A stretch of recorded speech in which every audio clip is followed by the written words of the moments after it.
Welcome everybody to the first webinar for Cheeba Africa, and we're talking about the rise of the cannabis industry. So my name is Linus Saboto, and I will be your host today. And essentially what we're going to be talking about is the current status of the various African countries in terms of their cannabis and hemp strategies, whether they're on or off. It's going to be really exciting to also hear about best practices from other African countries. And also just to find out exactly how we can all hold hands in order to get us to the next step in this evolving industry. But just a quick one from me. So I'm Linus Saboto representing Cheeba Africa. We are Africa's leading training and educational cannabis and hemp academy. So we basically teach the entire value chain from cultivating all the way up to processing, extraction. We have various courses that we offer online, as well as in contact courses.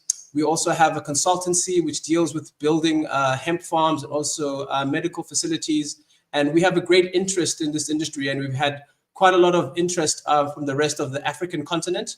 And we felt that it would be best to set up a forum such as this to discuss the issues, the challenges, and also the best practices, like I mentioned before, in order for us to see how we can get this industry going forward in order to enable our brothers and sisters in the rest of the African countries that are currently trying to get into this sector.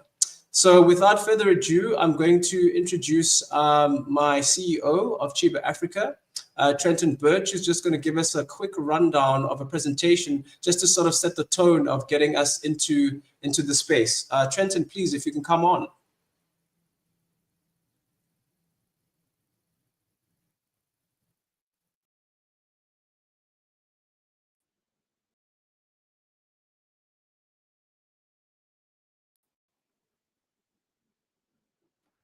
Hi, Linda. Thanks for that.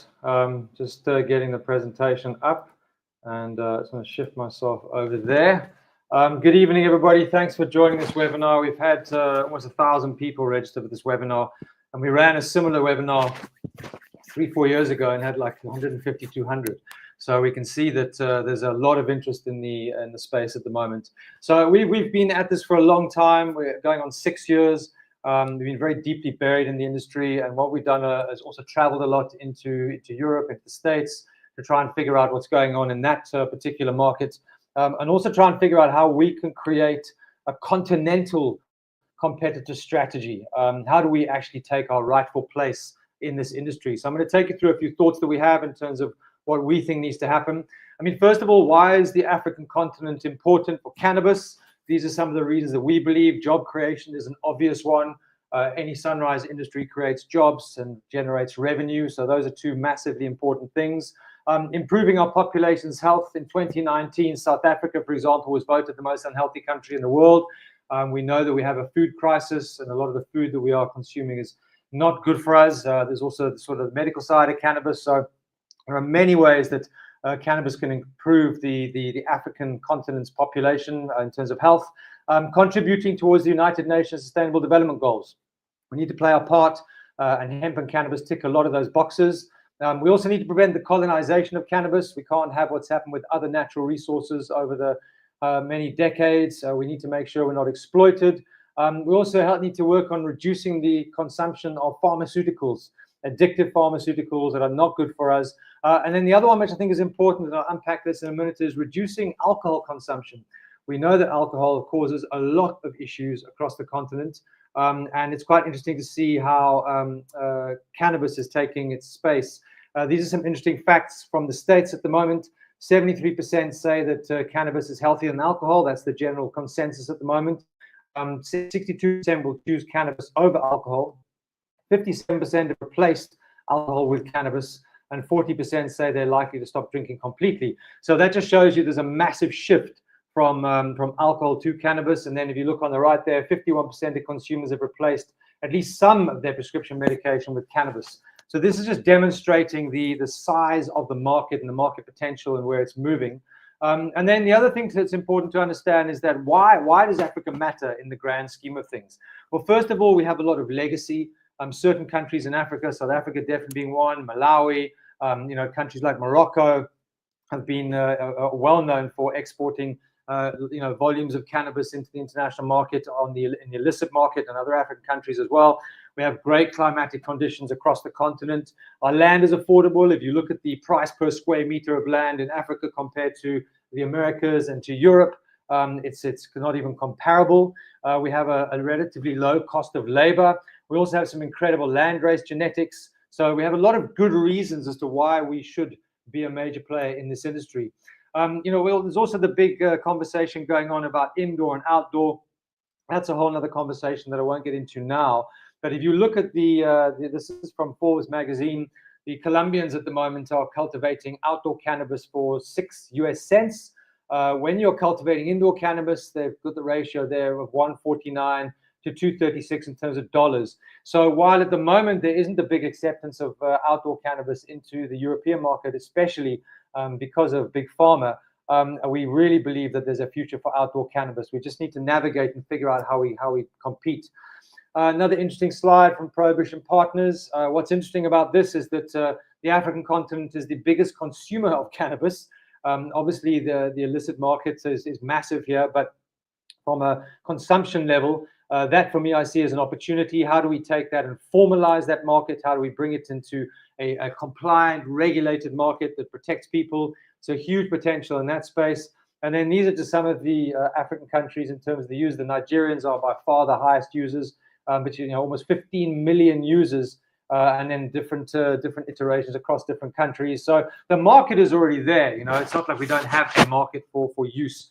We just need to take it above the sort of pulpits and actually just be more open about it. And I'm going to unpack that in a minute. We also need to be smart in terms of how we approach things. We do need to learn from developed cannabis and hemp economies. The French have been working with hemp for many years.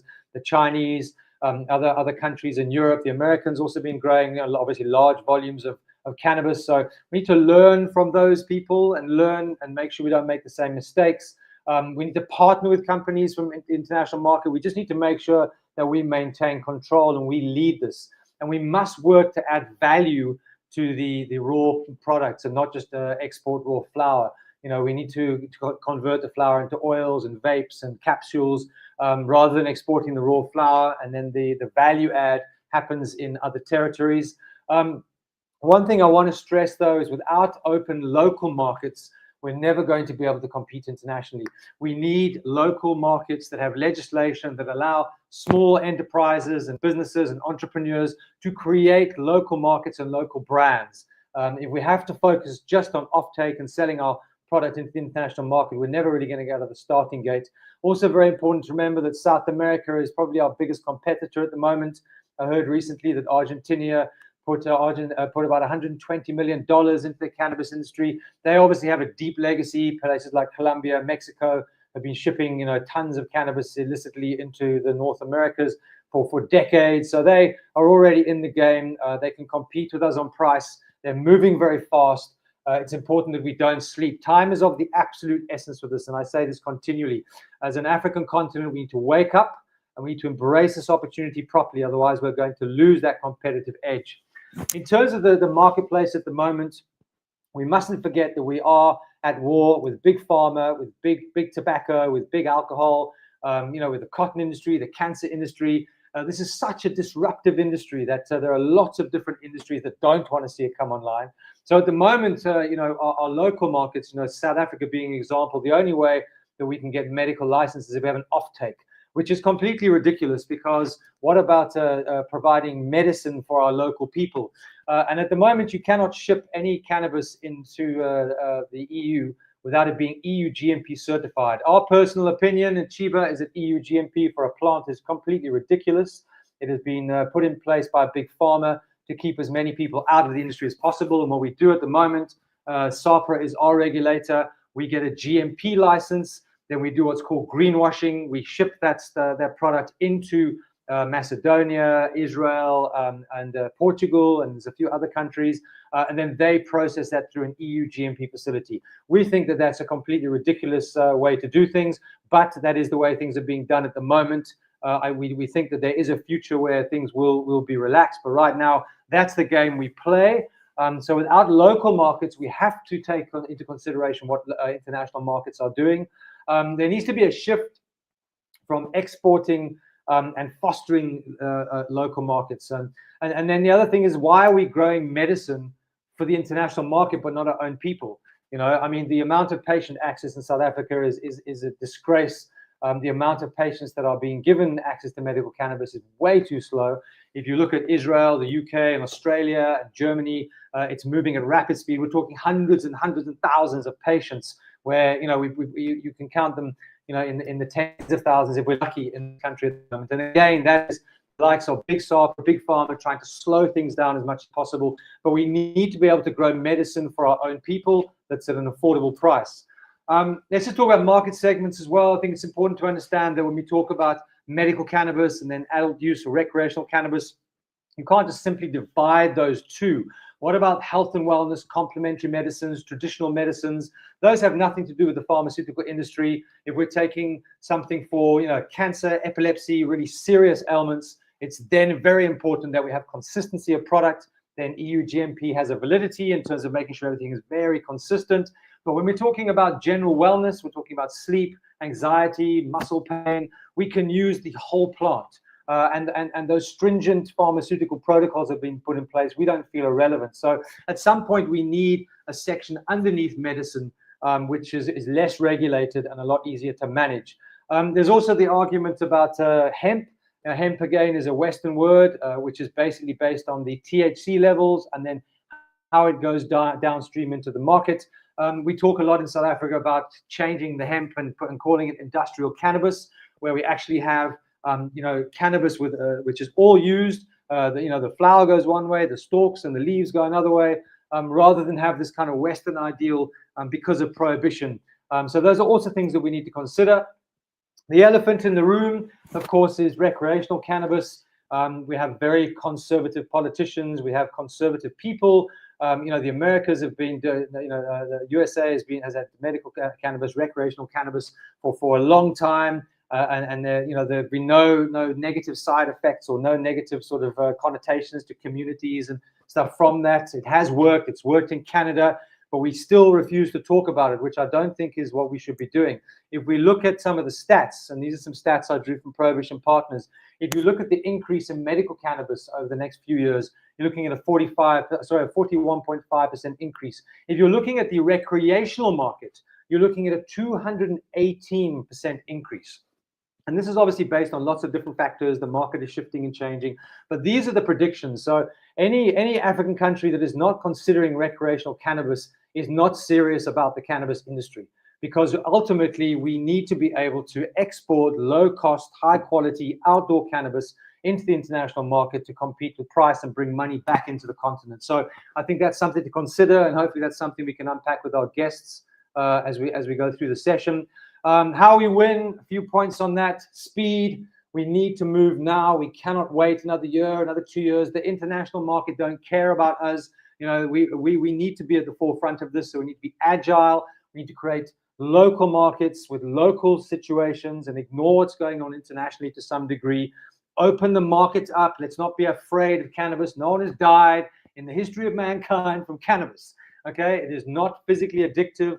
And it helps with a lot of different things. You know, you've got the hemp industry, the medical industry, even the recreational industry. It's much better for society than alcohol. So we need to let go of the fear. We need to be a trendsetter.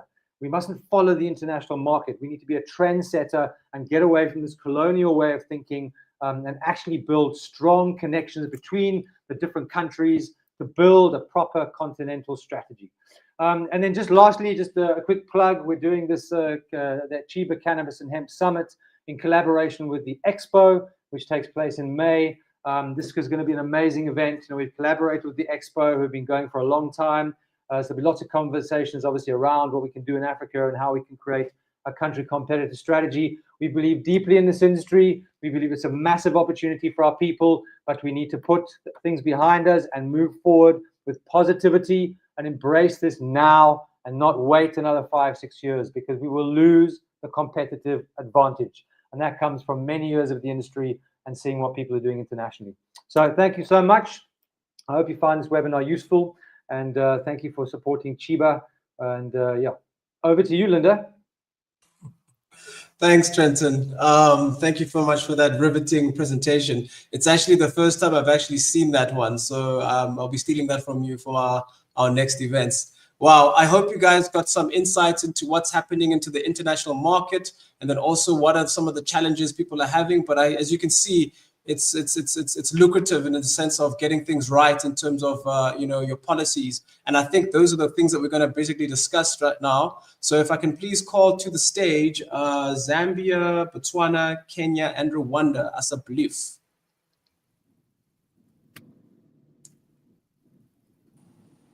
Hello, everybody.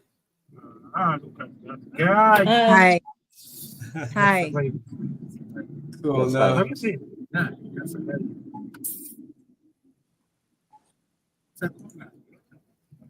Okay, excellent. So this is great to see. So I think I'm going to push the first question up to Botswana with Yvonne, seeing as how Botswana is slowly going to become the new kid on the block. Just to find out exactly what's happening on the ground and how things are going in Botswana. Well, good evening, everyone. I'm Yvonne, obviously from Botswana. As you know, Botswana, we're still looking at the legislative and regulatory framework. So we are actually in the process of developing that and, to govern the cultivation and processing of the medicinal cannabis and the industrial hemp. So this initiative actually aims to diversify the nation's economy beyond what we are used to, which is our diamonds. Right now, the government is actually focused on establishing regulations that ensure compliance with the international standards while we are aligning with the local economic objectives. So this includes, like the strict oversight and official exemptions for hemp and the hemp cultivation reflecting cautious yet progressive approach to integrating this industry. So that's where we are right now. We're still looking at the, working on the legislative and regulatory framework. Cool. No, thanks for that, Yvonne. So we'll be coming back to you, but thank you for giving us a status update. Victoria from Kenya, please give us a status on what's happening there. So hi, I'm Victoria. I'm from Kenya. Well, in Kenya, we haven't moved since 2021 when I and my group of people, my team who are also here, we were trying to get cannabis and more specifically industrial hemp legalized. So we hit several roadblocks, but what I'm very happy to see is that the education has come a long way since 2021. We have a lot more people on the ground teaching, creating awareness, making sure that the public is aware that not all cannabis is recreational cannabis. There is also cannabis that can be useful on the day-to-day, on a day-to-day basis. And my my teammate who is here, he's actually a specialist in that. But in terms of policy, we have not moved, and that is quite heartbreaking. Yeah. There is a lot that needs to be done. There is a lot that needs to be addressed, and I feel that such a conference is a good starting block to show that yes, people are interested in hemp. People are interested in addressing the fact that repression is not the only way. You cannot just repress. You have to find other more creative ways of dealing with cannabis. So yeah, in Kenya, we have not moved. The Narcotics, Drugs and Psychotropics Act of 1994 has still not yet been amended. So we're still stuck back there. And Wow. Yes, and so yeah, there's a lot to be done, a lot to be addressed. I think that in that instance, I think we can bring in Mbuga just to talk about what's happening on the ground, just so to give us an understanding. And just for the viewers out there, Mbuga, he's actually one of our alumni students. He started the course with us when we first actually established Cheeba. So he came all the way from Kenya, even though legislation hadn't been clarified, and that was a good about almost 5 years ago. So it's so wonderful to see him here and also being part of this panel. But if you can just give us a quick rundown of what's happening on the ground, because I know you're an activist down there. Yes, hi everyone. My name is Bogo Kamau. I'm part of the Gen Z Hemp Foundation. In fact, right now what we are forming is the Kenya Youth Industrial Hemp Association. On January 20th, we had a Kenya Hemp Conference. We had some international people, international organizations that have companies in hemp in the US, in China. We had other people from South America as well. So they just came in and they did a nice presentation. So in terms of let's say legislation, we're not there yet, but we are still trying to educate the masses. I'm actually an author. This is my book. It's called Modern Day Cannabis. So it has everything to do with cannabis and hemp. In terms of educating, we need to tell people that there's 3 different industries. We've got the recreational, medical, and the industrial industry. In the industrial hemp industry. So where we come in through is that we want the industrial hemp to be legal first so that then we can be able to tap into those other industries. Because where we are is that there's a lot of stigma in Kenya. There's a lot of hearsay. We have a few politicians who come in and they say, yes, we want to support this, but it's a hearsay, then people keep quiet. We have hemp events, we have a few people who come in and then it goes all quiet. That's why we haven't moved much in terms of legislation. But in terms of educating the masses, we actually want to form now this Kenya Youth Industrial Hemp Association, where we're going to be hosting events and we're going to have hemp tours all around the country. I'll also be able to sell my book so that now we can be able to educate the younger generation, the Gen Z, because that's the future of the cannabis and hemp industry. The future this is beautiful. Comes in from us. Yeah. No, amazing. Exactly. So and I that's hope the you're plan. also referring them. I also hope you're also referring them to Cheeba so they can come and also study with us, since you are a testament to exactly what we did with you. It was amazing. I had an amazing time in South Africa. In fact, your industry is way ahead. The things I was seeing there, I felt like I was at home because I'd done so much research my own self. I hadn't been on the ground physically, worked the plants, I worked in a greenhouse, went and did an internship in a company that's supplying internationally. So I've seen it for myself and I can see the future. The future is bright. So if you can bring in those ideas into Kenya and to other African countries that are still starting up, it could be a good stepping stone, a good You've got my got my number, my brother, so you can call me whenever you need to. But thanks so much for your inputs. I'm gonna make sure I share the Cheeba. They should know about it. Yeah. Thanks so much. Cool. If we can jump through to Zambia, to the doc, who I've met many times, who's come up to South Africa. Please tell us what's happening in Zambia. I hear it's quite exciting. Hi, Linda.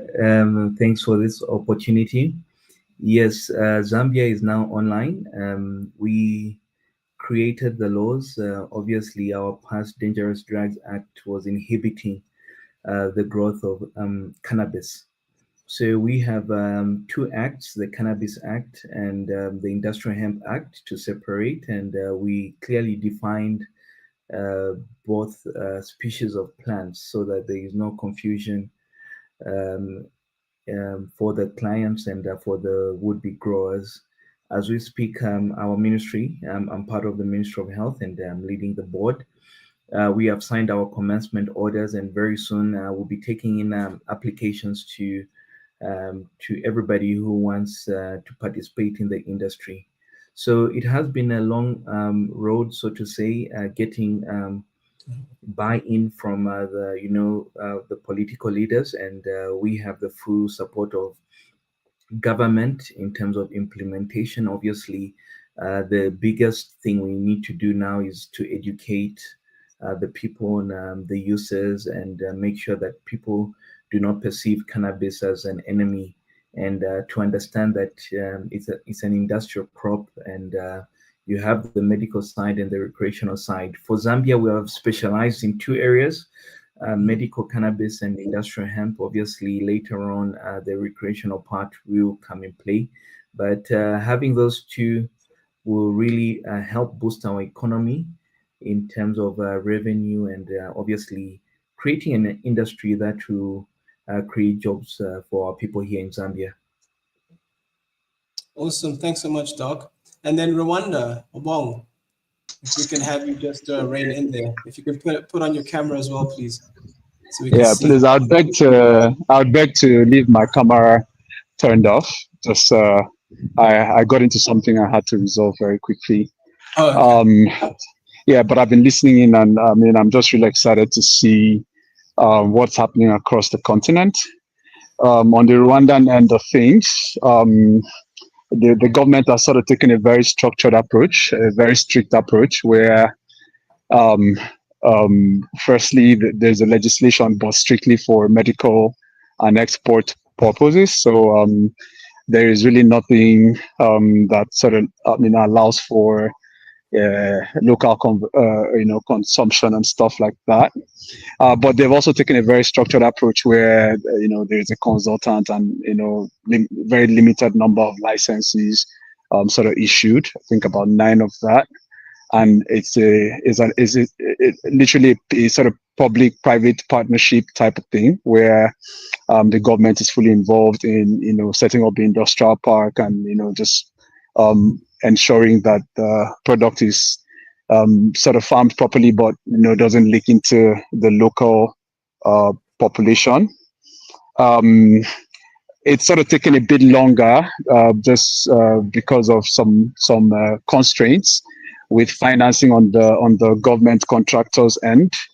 And what we've been working on our own end, as one of the licensees, has been to engage the government and start to look for ways to, hit the ball, running on our own sort of end, and not sort of wait for the government to, move things. But I'll say, yeah, it's been quite slow. Sounds like what I'm hearing in a couple of other places.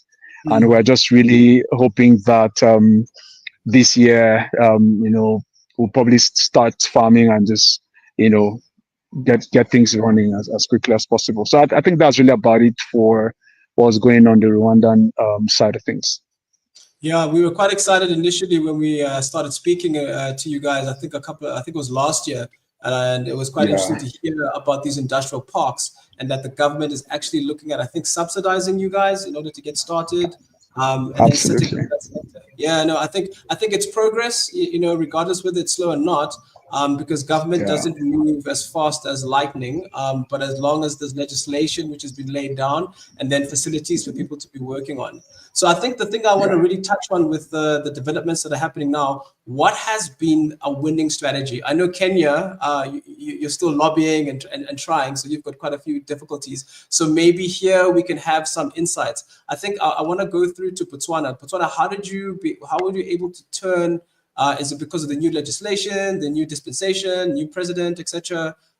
Is that what aided you guys? So what was the winning factor that got you guys to start talking about cannabis in terms of the industrial sort of like focus on it?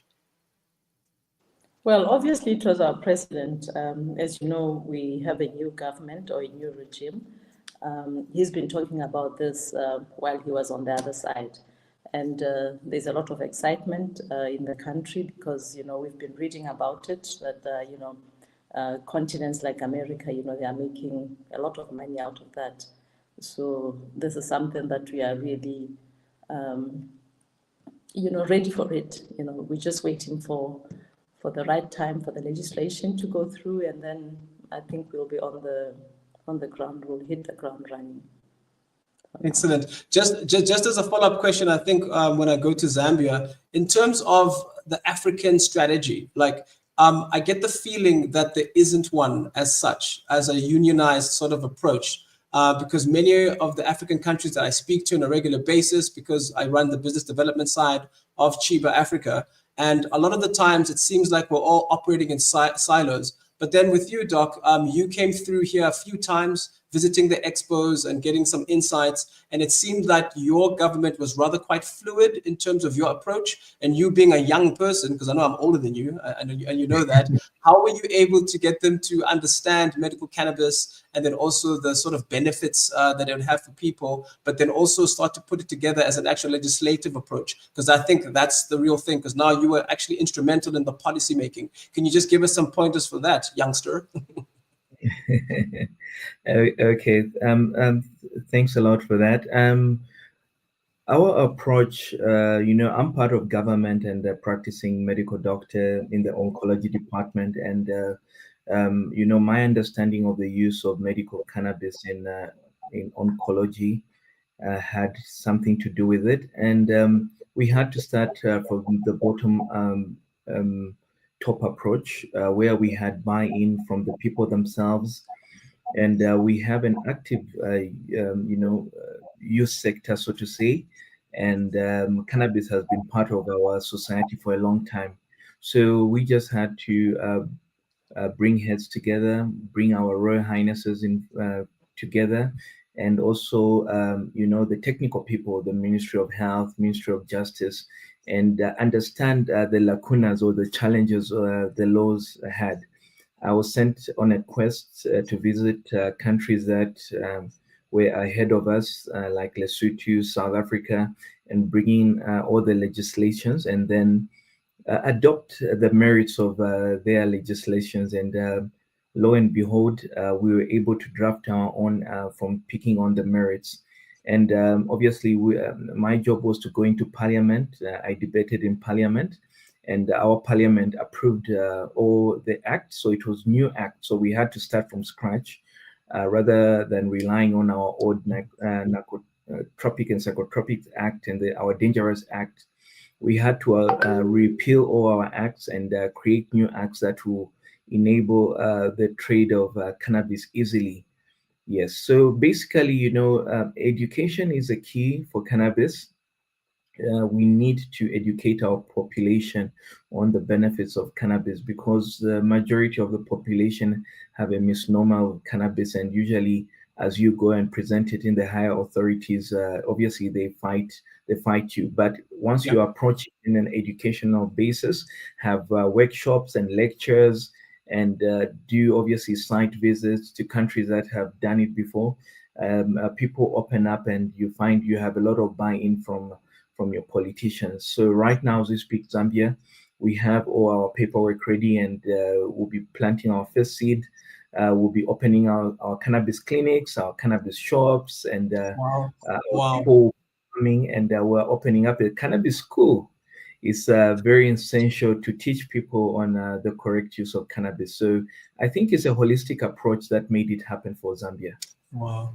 No, well done, Doc. And I know your efforts. I mean, for the last 2 years, we've been talking, and it's so beautiful to hear that Zambia is adopting this holistic approach. And I think that's the only way you're going to win as an industry and also as a country. And I just think it's just great to hear that. So I think, Victoria, if you're taking notes, I'm sure I'll connect you and the Doc. How are you feeling about these insights? I'm happy about them for two reasons. Despite everything that is not happening in Kenya, we have a reason to celebrate. The biggest reason is that we're having conversations that were interdit, that were unauthorized before. Around cannabis. In Kenya, when I was younger, you'd say cannabis, the people would go bangi, that those are drugs. You're a drug addict. You are like the bottom of the barrel. We don't talk to people like you. But since we started that effort of creating awareness, educating people, the legislation might not have moved, but the people's perception of cannabis has moved. Because I know most of you know that in Kenya, during the last presidential elections, we had a candidate who was literally running on the ticket that he was going to legalize cannabis. Yes, I remember him. and he got votes. He got quite a few votes. He did not win. He was far from it. But that opened up a space where people felt it was safe to have that conversation. And I believe that is a win on many fronts, because once, as Dr. Sievu has said, that his approach started from the bottom going on up. That's correct. Meaning, once the people adopt a way of looking at a situation, or looking at a product, or looking at a plant, then the legislation has no choice but to follow.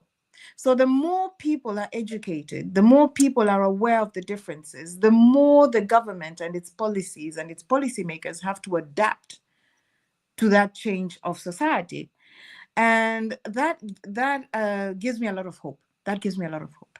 Beautiful. Thank you so much. And I love the fact that we're reiterating the fact that education is the key here and breaking the barriers of ignorance. We're running out a little bit of out of time here, but I just want to let you, Abong, just to like give us the sort of predictions, what's going to happen in terms of Rwanda, in terms of you guys putting seed to the ground, and also like what are your expectations, and also obviously the government being so supportive. If you just give us a quick rundown of what's the next steps for you guys now. Well, yeah, I think we're very excited with what's going on. We've already started engaging the government this year. There is a new CEO that was appointed for the Rwandan Development Corporation. We have a call with him on the 11th of February, and it's just to really start to detail out, how we're going to approach things this year. But I would say we're pretty excited that maybe between now and April, we should be thinking of putting seed on the ground. We've already been able to raise a certain level of capital for this, created some partnerships in Israel, Germany, and the US. So for us, it's basically to hit the ground running, and and just really see how it goes. Something to chip in very quickly. About open farming versus the indoors type farming. And one of the things we realized when we were carrying out our research with our Israeli partners was that it's much better to farm openly in Rwanda than to start setting up greenhouse and take on all that crazy cost to farm. And that's really the approach we're going to be taking going forward. So we're really excited about this, what the year holds for us, and we're happy to continue to share and collaborate and network, within the community.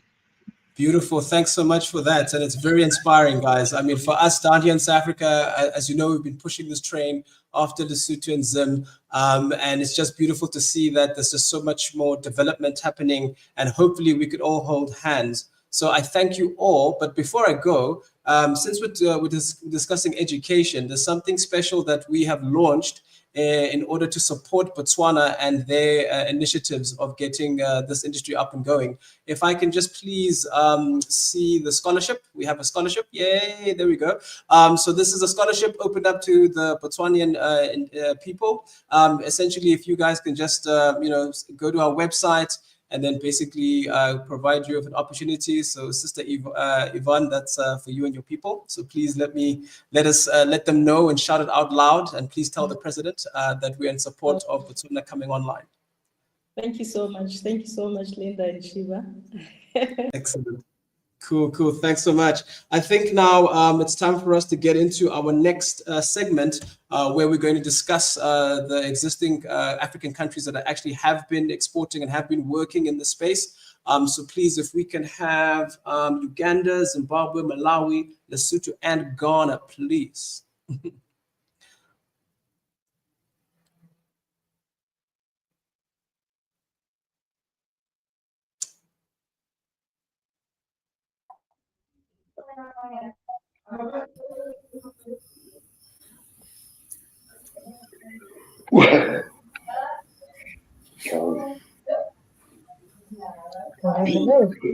Excellent. Hi, everybody. How are you all doing?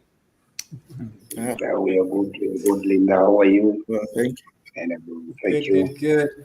So welcome, guys. So essentially, guys, this is our panel of, I would say, producing, exporting, etc. Panelists, and also this is a very familiar face, Dr. Bavakio. If you can please just give us a status update to what's happening in Zimbabwe, and also how are things working out? Are things coming together the way that you anticipated over the last couple of years? And I know you've been fighting, and also some of those recent updates around the increase of the THC level for hemp. I would really love to hear all of that as a bliff. Yeah, as a bliff, man. Thank you, Linda. Hello, everyone on the panel. It's good to see Brother Nana from Ghana. I see some new faces. Bokang from Lesotho. I know Dr. Salipira from Malawi. Thank you, Linda. I think Zimbabwe, basically, we are pushing for the commercialization. That's where we are. I think the laws are in place. There's room to. Oh dear, we seem to have lost Dr. Mavakio. Hold on. I think she'll come back. She always does.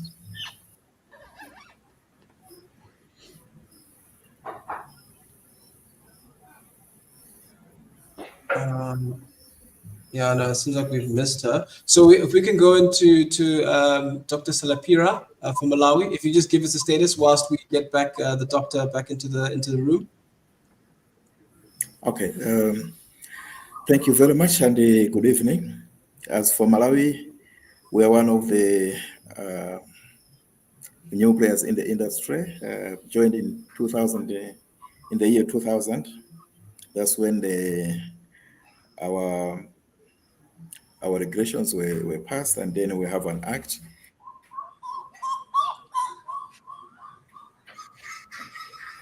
And then body which looks after the cannabis industry is called the Cannabis Regulatory Authority, and our that would want to join the industry and to also look into the compliance issues. So our aims as government were to diversify the Malawi's agricultural sector, to attract foreign investment, and to also create jobs and probably revenue for government and even for the authority as well. So on the status, we have some companies and that have joined. We have companies and the local cooperatives that have been registered, and the production and processing started for some of them. So far, we have, I think, a few exports that have been done. End of last year, and maybe in the middle of last year. And also, we're expecting some exports beginning this year. Maybe we're just processing some export permits. So these exports went to countries like Germany. We had one going to Macedonia. So this is where we had exported. But I would like to mention that this is the made in industry, and we're trying, to push through whatever we can. So our future prospects, we would want to streamline the regulations, because somehow maybe the regulations would also impact in the way probably we run the business, improve farmer support, because the industry is capital intensive. Would appreciate that there are so many requirements, especially when we want to export.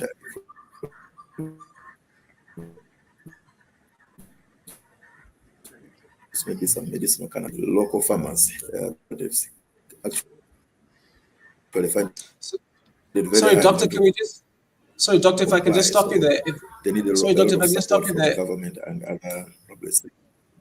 Yes. Sorry, if I can just stop you there. I heard that you exported to Europe. How was that received, and how did you achieve that? And also, what was the response in terms of stock when it arrived that side? Okay. The first export, of course, was not well received. It had some challenges because we didn't actually meet the requirements. But a few exports that have been made after that one, we managed to succeed.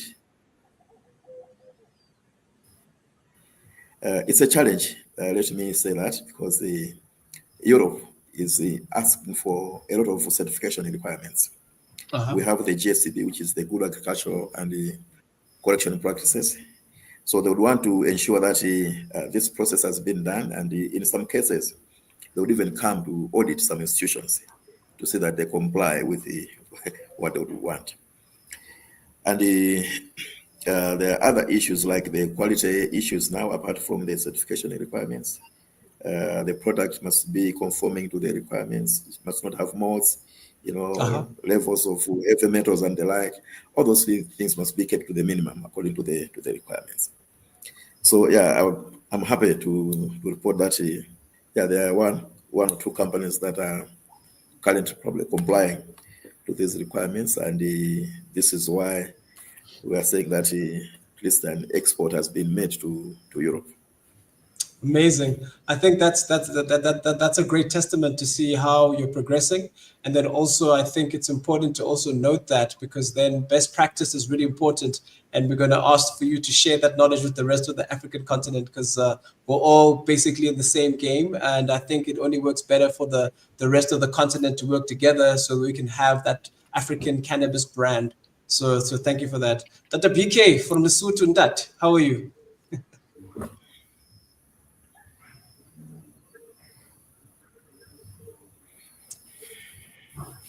Can you hear us, Dr. PK?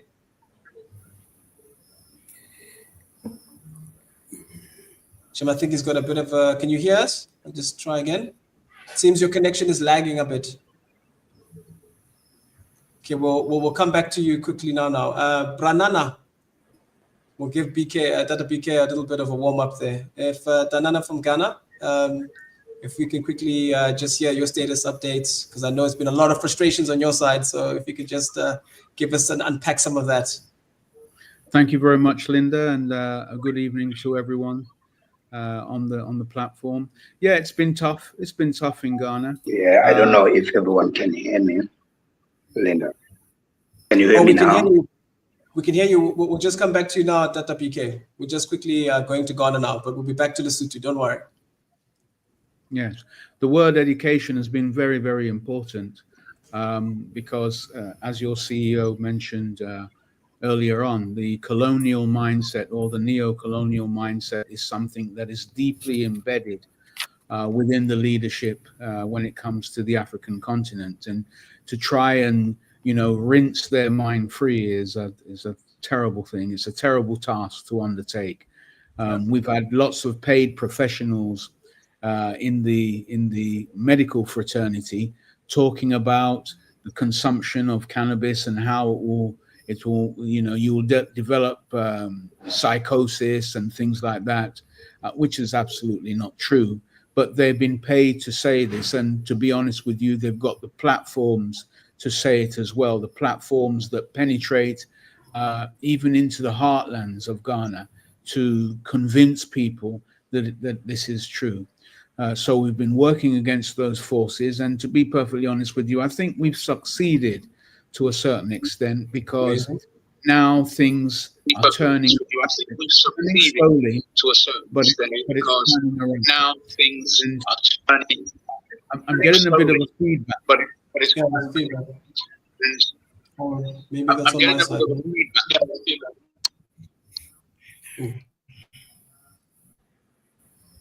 And now? Is that okay? Oh, it's still okay. That's better. So basically, in March 2020, the law was passed. Okay, that's better. The law was passed. Yeah, there's still some feedback. I don't know. Yeah, there's still.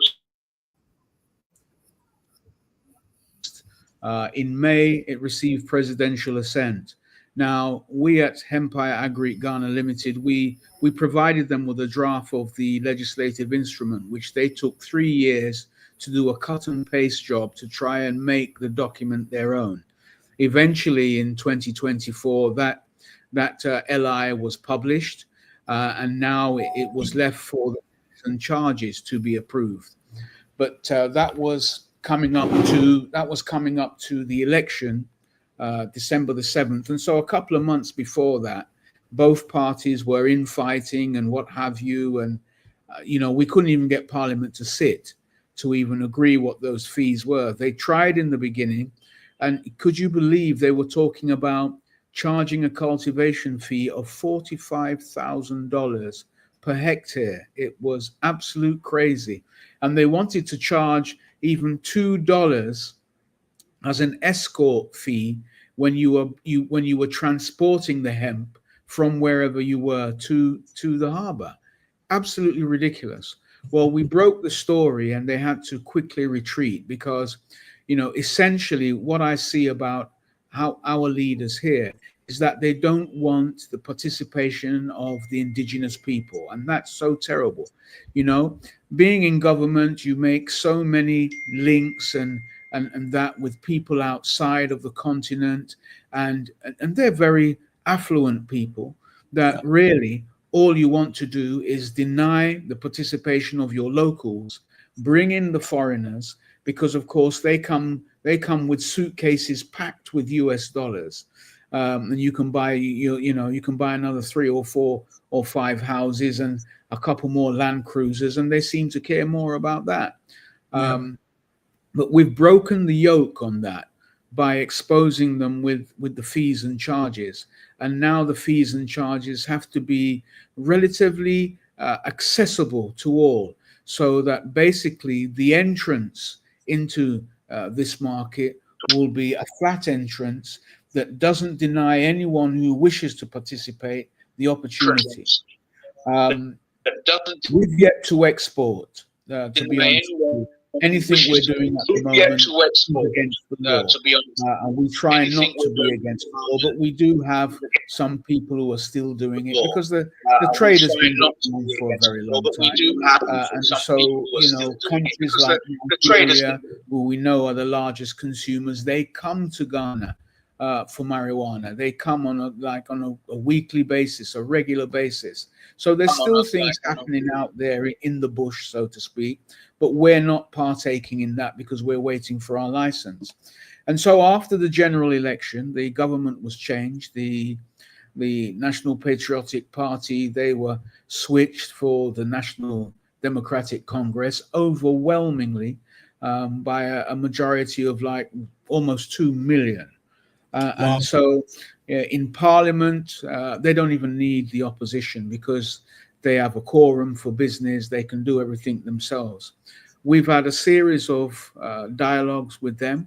They're very happy to proceed with what has been put on the table. And of course they would be, because there's a very large revenue deficit. We're back now with the IMF, you know, trying to secure funds that, you know, if we just allowed us to start cultivating, that deficit would have been covered by what we would have exported. But, you know, it's never too late.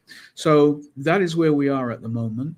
The fees and charges, once the committees have now been established, will come in very quickly. We've been given assurance that by the end of the first quarter, licenses should be issued. And by that time, we would start clearing lands, because there's quite a lot of lands there. We've got up to about 30,000 acres across the length and breadth of Ghana. And we've got almost 300 registered farmer groups who are also ready to get their hands dirty in different regions. And there are 16 regions in Ghana. So we're just waiting now, because ministers have been approved by the vetting committee, but the committees have not been established, and the committee that will deal with the fees and charges are the Constitution and Legal Committee, but there's no members there at the moment. I anticipate that within the next 14 days it will have members, and this is a priority for it. So I anticipate that, as they've said, by the end of this quarter, we'll be up and running and ready to go. Amazing. No, that's wow. I feel like popping the champagne, but I guess let's wait for the first seed to be on the ground. I tell you what you pop champagne about, and this is really great, because when we talk about education, it really is the key. We're about to sign a memorandum of understanding with the Kwame Nkrumah Science and Technology University. And although I've not told you yet, I'll tell you now that we are very interested in Cheeba working with KNUST to deliver the type of training courses that you're delivering currently at the moment. We want to have diplomas in Ghana. We want to have all that you boast about every day. We want to have those things happening in Ghana, because Ghana is the only country in West Africa that is really moving forward. So we consider ourselves as a hub that can spread the good news to the rest of Sub-Saharan West Africa. So that is on the cards, and I'll be coming back to you, Linda, about that, because the combination between the KNUST and Cheeba is going to be magnificent. It's going to actually blow your mind, because they've written a couple of papers on hemp. They're very much into industrial hemp. They're making laboratories available to us and other technology available to us. And I know you're going to be able to hit the ground running when you come to Ghana, for sure. I know We're you're going to be able expecting to you. hit the ground running. A little bit down. We're expecting you. A little bit down. Awesome. No, thanks, Nana. That's beautiful. Benjamin, if I can bring you in from Uganda, because I know you guys have been very busy with exports and so on. I'd love to hear what you're up to and what's been your secret sauce. Love to hear what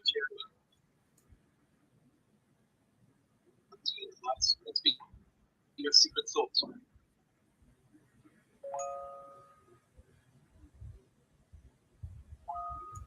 Hi, Benjamin, are you there? Can you see us? Okay, perfect. Hi, Benjamin, are you there? Can you see us? Okay, perfect. Sorry, we can't hear you. Sorry, Benjamin, we can't hear you. I think it's probably your mic. If you unplug your headphones, might be an issue there.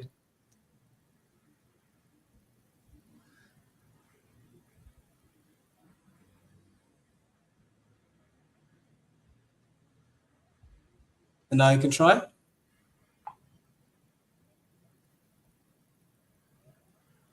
No, he's still not audible. Is it now okay? Okay, now we can hear you. It's perfect. Thank you for that. Whatever gremlin was lurking in there has left. Cool. So yeah, sorry, if you just give us sort of like an update on what's happening in Uganda. I know there's a lot going on that side. In Uganda, basically, we can call it a success story, because we've been engaged, and we can say that we are competing with the rest of the world and getting them hands down, because we have reached a level where we're exporting of over 1 ton every 3 months. And that is a success. Wow. Wow. Okay. So that's exporting tons. Yeah. in Portugal, Germany, UK, Israel. So we made it basically. And I congratulate Zambia for the right path taken, and encourage all the other African countries that are a bit resistant that this is the only area we can compete in successfully as the Africans. It's not quantum science, it's not quantum computing. These are plus that we have, and we know, and we can succeed at it, and we can be seen as a role model for the continent. Amazing. What was your winning strategy? If you can just give the rest of the panelists sort of like insights as to how you were able to achieve this, and the fact that you're doing, was it 3 tons? I heard right? Did I hear right that you're doing 3 tons? 1.5 tons per every 3 months.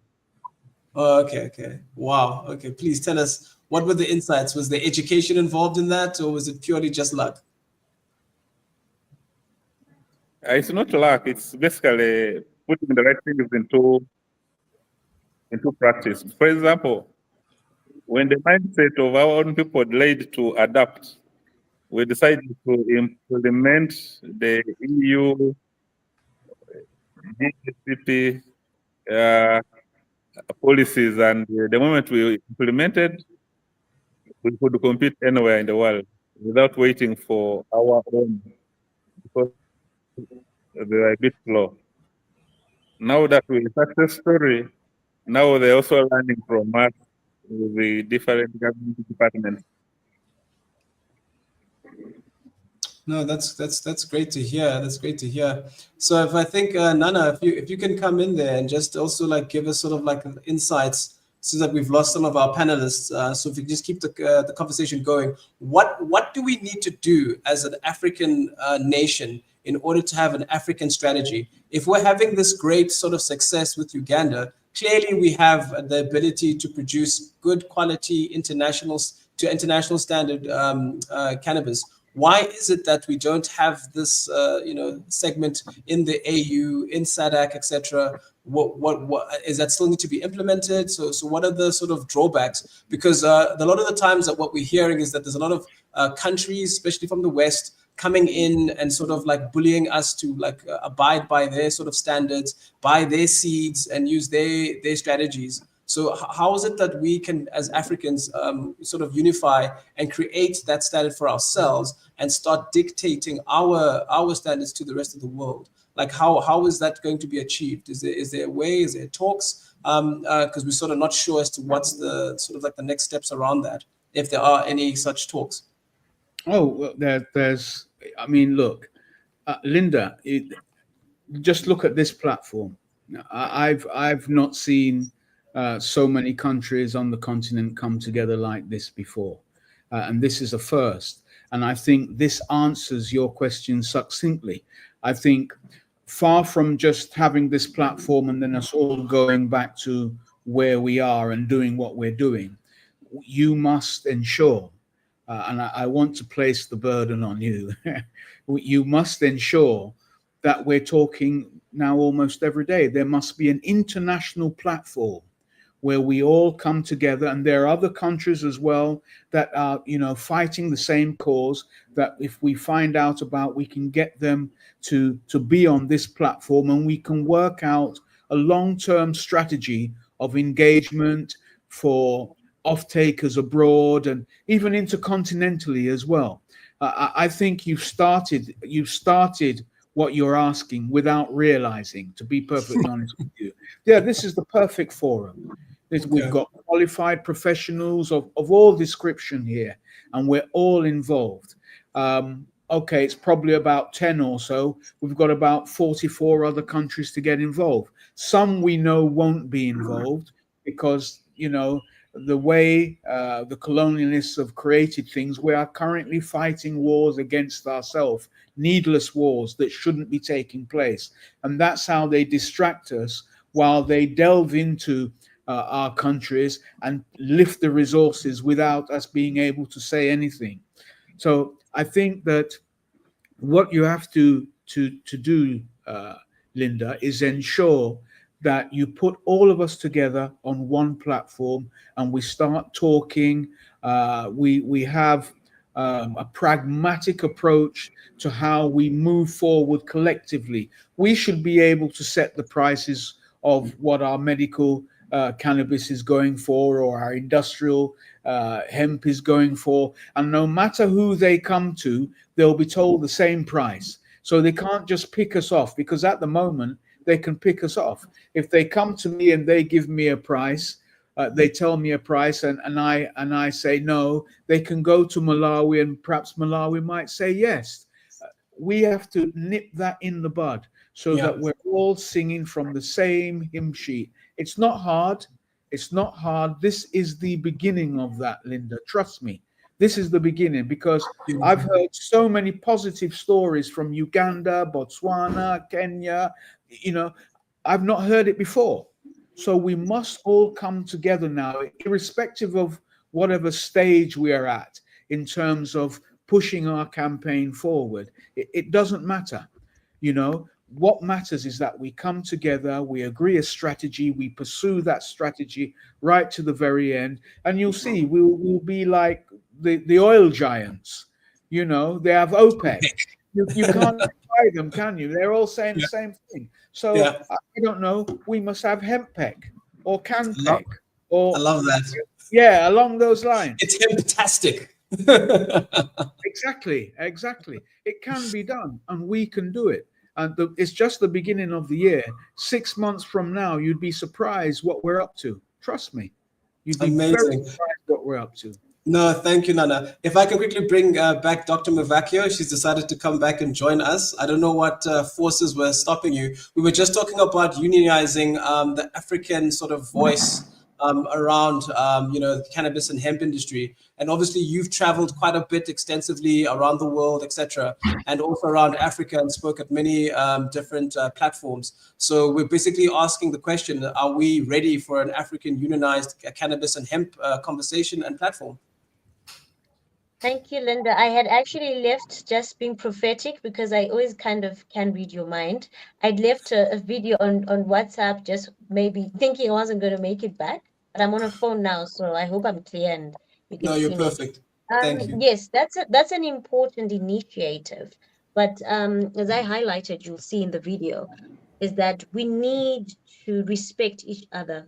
In Africa, we've had a problem of course, disunity. People just do not want to do things together. The South is disconnected from the North.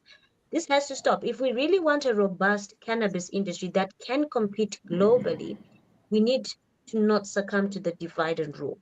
And one of the things that I have observed in my experience is we have veterans in each and every country that has actually managed to legalize cannabis or hemp. And in Africa, like, every country's got its journey, but you always find that there are champions who would have started, who would have pioneered, and somehow they just get ignored. And then they're just opportunists that just come and claim the space. And all of a sudden, you already now start getting that fragmentation of stakeholders in a country. And then this then trickles into the region, and then internationally, and then it also gets into the political landscape, because maybe the disgruntled guy, and I'm saying this because I do know we've got colleagues from Kenya, and it's something that I actually picked up in Kenya, and it's an upcoming country, to say stakeholders in private sector need to be well coordinated. Fragmentation along racial lines. I think we once had this problem in South Africa. I don't know, Linda, if it's still there, but in the beginning of the industry, it was there. The industry is divided along racial lines, along, the male, female, the Rastafarians, the suit and tie. We can't. And to do this, I think we need to streamline. What are the conversations we want to have on a unified platform? Because there are three different stakeholders here. There are people who are very passionate about recreational cannabis, and justifiably so. These are not just people who want to get high. These are traditional leaders, people who are custodians of our indigenous knowledge systems in the African culture. And this needs to be protected, but it needs its own platform, its own conversation, while under the united front. But let's have a sub, a sector representative body that wants to have those conversations. And then we have the scientists, the doctors, the pharmaceutical people, the business people who want to discuss medical cannabis as it is. And maybe some people are not interested in that. And then we have the industrial hemp people, the fiber, food and feed, which then also becomes a whole nother thing, because they are simply textile people, paper people, food processing people, and it can then go. But I'm just saying these are three main subsectors that could be under an overarching organization that then stands in terms of the international interface with other continents, the EIHAs, the NIHCs in the US, and so on. So that is my take, and that is the reality that we will need to agree and decide how we are going to unite, to do what, to discuss what, when, how, where, who. Thank you. I love that. And also Nana's sort of push. I guess the leadership, sometimes you have to be pushed into positions. So I'm definitely contemplating that, and as a later on conversation, let's talk about how we structure this. But to pay the bills, as they say on TV, so I have a special offer for all the people that have subscribed and registered for this webinar. We have a special discount code. 20% off all our selected courses, and also some of our contact courses. Just put in the discount code Africa20, and that's going to be sent out to all of you who are registered here. So if you've got your email address, you'll be getting an email, and then you just need to plug in that discount code, and it's going to enable you to get that beautiful discount, because we know we just had December and we all a little bit, let's say, dry in our wallets. But yeah, so I think just to I don't know what happened to our other panelists, but hopefully they will join us later on. I just want to just quickly just touch on probably sort of like what's sort of like the next few things that we can sort of discuss in terms of the future. So I see that the BK has come back. That the BK, it must be all the load shedding happening. That the BK, Dictator man, please, is he back? Oh, he just left us. Just give us a quick rundown of what's happening in Lesotho. Since you guys have been running, I know with the new presidency that's come in, you guys are looking at basically putting in together sort of like a new infrastructure, and then also looking at a new policy around that. If you can just quickly give us an update on that before we have to go. So sorry about the technical issues. I'm not sure what is happening on your side. Thank you, Linda and everyone. Let me just get to the point straight, because if you remember that we are the mother on. Sorry, the BK, if you can pick up the voice again, so we can hear that powerful, magnificent voice of yours.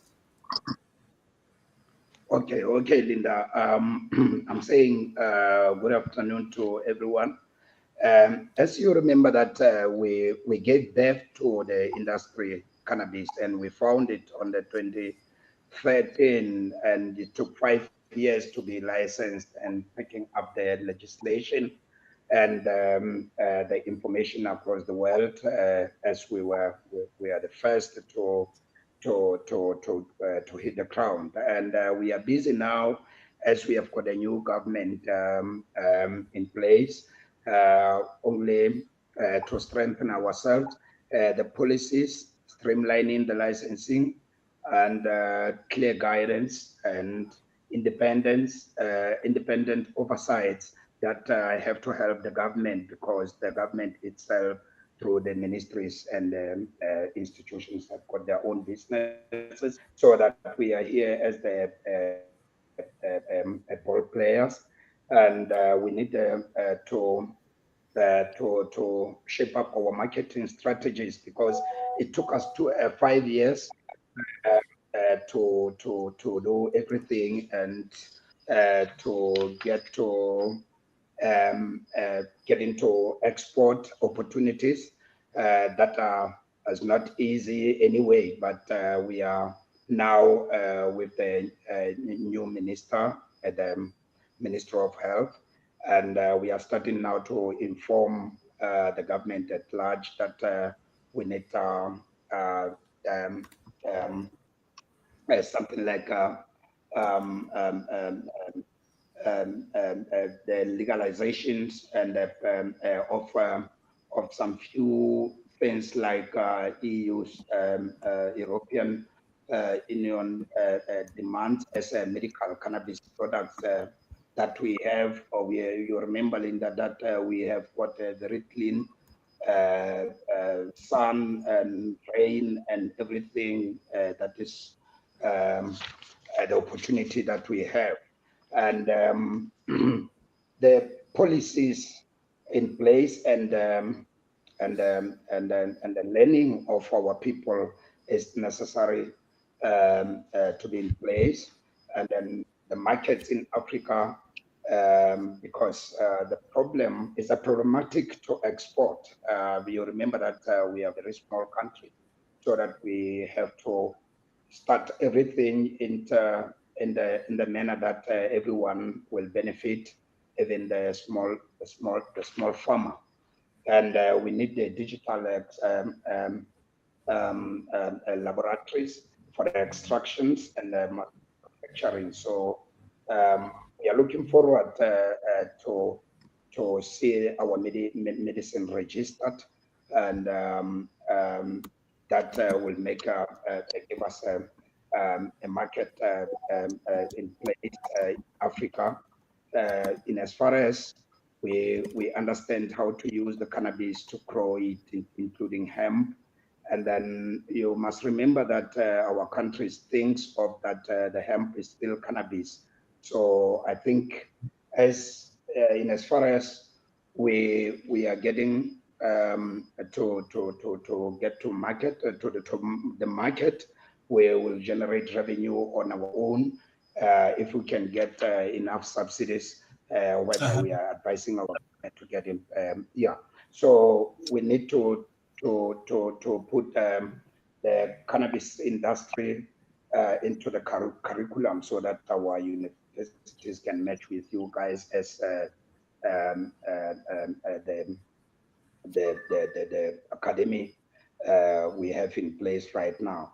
The platforms that we need are digital and supporting of our people in need, and then to file up our streamlining our licensing and all the clear guidelines in place, so that you remember that everyone was excited from abroad coming to Lesotho, and then we started to think of to put the cannabis industry in place. Must be very expensive until you guys were born as a second country in Africa, South Africa, and started to educate about cannabis, and then we are looking forward and picking up ourselves into the shade that we can hit the ground and make our own medicine and register it so that we can do everything on our own. Our weather is not very good, Linda, and I don't know if everyone can hear clearly on that side. Yes. Yeah, no, we can hear you clearly, WK. And also, we're very thankful.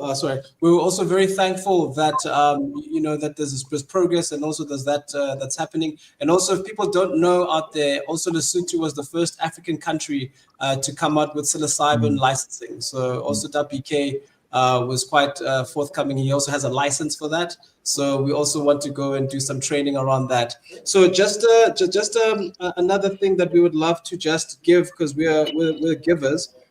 We have a winner because there was a giveaway that I think might have been mentioned. So we have someone that's won, and the person's name is Sipeka Njana. Sipeka Njana, you are the winner of our.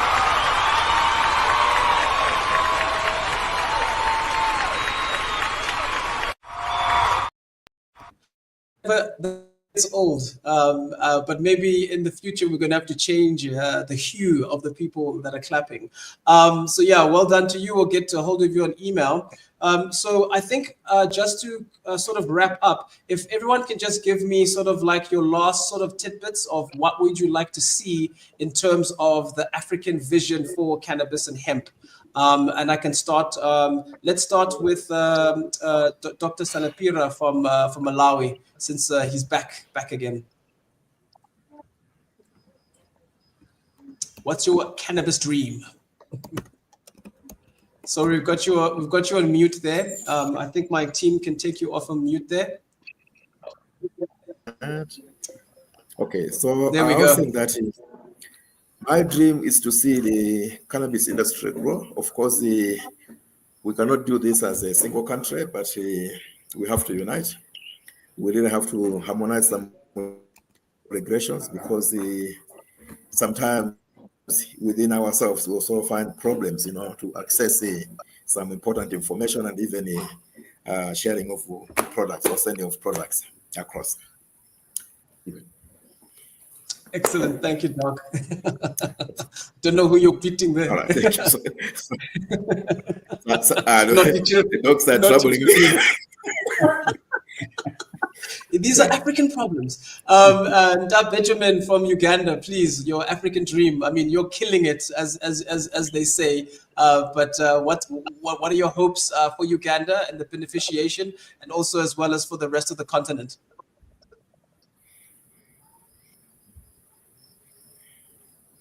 Sorry, Benjamin, are you there? Okay, cool. If I can quickly move along to Tata Nana.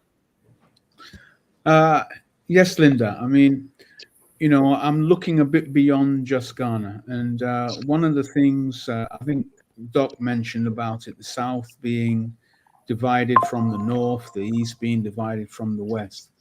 I think, you know, one of the things I don't understand about our leaders, and I'll bring it down to my specific regions, if you like, is we've been talking about bringing our currencies together forever. Yeah. Forever. And it doesn't matter who's elected in or whatever. This ECOWAS thing has becomes one of the biggest jokes in the world. And I think one of the things that will really, really strengthen us is the unification of our currency. We're one continent. Although it's huge, we are one continent. And if we brought all our currency together, all this talk with Donald Trump and his US dollar and blah, blah, blah, we would blow all of that into oblivion, absolute oblivion. And that's one of the things I'd like to see within my lifetime is economically, because this is all about the economics and everything. To really be strong, that unity we talk about, there must be an economic unity that stretches way beyond this political stuff, because politically we're just joking. You know, we're just joking. It's just some big fanfare and theatricals in our parliaments. You can't have political freedom if you do not have economical freedom. You can't. If you're always going with your cap in hand to beg some organization in the West to help you bail out, and even when the money comes, you pocket most of it and all that, no, it will never take us anywhere. So my dream is for real freedom, which is based on the economics of it all and nothing else. Our currencies need to come together and merge, irrespective of their individual strengths. Once we come together, we'll have a currency that is unstoppable. And on that basis, we'll have a continent totally unstoppable. Unstoppable. Wow, Tatanana, you're making the goosebumps and the hairs on my neck stand on edge. And I think it's a call to action for the rest of the African leaders out there. WK, what's your future predictions for Lesotho and the rest of the continent? Yes, Linda, my view is as Africa, if we can join hands in as far as the others are now getting to the ground, we will need to build up ourselves and try to have the dialogues with the governments, because really they are sometimes a bit slower. But in as far as you guys are training, and then the countries can have the academic and sharing the skills and develop our countries. We will be able to support from the laymen who are very interested. You know very well that in South Africa and Lesotho, the people who have been using the cannabis, even myself before, and until where we are. And if we can operate license to license from everyone that has been cut off the red tape for the economy, and everyone can be able to benefit from the cannabis, because they don't have to cover up the laws don't have to cover up the big pharma only. And we have got the people that knows nothing, but they understand cannabis from before, and we all grow in cannabis. And I think our government, as we are here and speaking out as Africa, and hosted by you guys, Cheeba, I'm very appreciating your effort. That will make an impact to our countries, and we will keep on pushing forward. In as far as you have mentioned something that is very important, the psilocybin. We have been having these mushrooms before, but now because of the researchers, which is falling under academy and utilization at large. Everything we wait for the countries abroad, Europe and Canada and every country abroad, to bring them in place so that we can utilize it. I'm not happy because we have started long ago and we never registered the medicine from the cannabis, and we have got in place our the psilocybin that we are partnered with the National University of Lesotho and UP, University of Pretoria. This is the topic for next time. But we have still the issuing the licenses. In fact, issuing the first license of the research, and I think in the future we will be using it. But you must remember that there are only 9 countries across the world that is using the magic market. That's right. And it helps a lot on the products because it cures the psychedelics, and we have got the people that have got under pressure of the addictions from the streets and everywhere. So our countries must join hands and speak louder than now. Then I think joining hands like this every time to time, maybe we will take a visit to each country, try to meet up with the administration in our countries. Cool. No, thank you, Tapike. A use of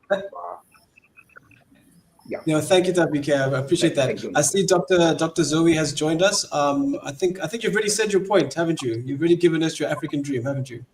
Well, just wanted to say thank you, Cheeba. We love the work you're doing. I know I'm a board member, and I must say I'm a very proud board member. And I want to thank all the African champions for this industry. I will be in Nigeria in April. I think Nigeria will be coming on board very soon. There's some work I'm doing there. It would be nice to see you there, Nana. If there's any way you can make it to Nigeria, I will keep you guys posted on what is going on. I think there'll be a big event, but they're still planning. So that's all. Let's stay united. Let's keep pushing. Let's not tire. And what will be different about him from tobacco, cotton, coffee? This is how we should think. Thank you so much. Thank you so much. Thank you so much to the amazing guests that came on. Thank you for your time and also for your inputs. I think a lot of the people that were on here really who are watching got some insights to what's happening in the rest of the African continent. And really, guys, what we really need to start doing is working together because for my feeling is that my children mustn't have the same plight as we've been witnessing with our raw materials as Africans. I mean, Congo is the richest country in the world based on its materials, but we don't know what's going on that side. So we can't let cannabis be the same situation as we've been having in terms of what we've been doing. Thank you very much, everybody. Please stay posted. We're going to have more webinars coming up discussing other various topics. And again, please, if you're looking for an educator and trainer that's leading in Africa, please come to cheabaafrica.com. So I'd like to thank everybody for helping us, Trenton and Kavita, and the people in the background, and also the marketing team for pushing this out and having such a great turnout. Thank you very much, everybody, and good night, South Africa.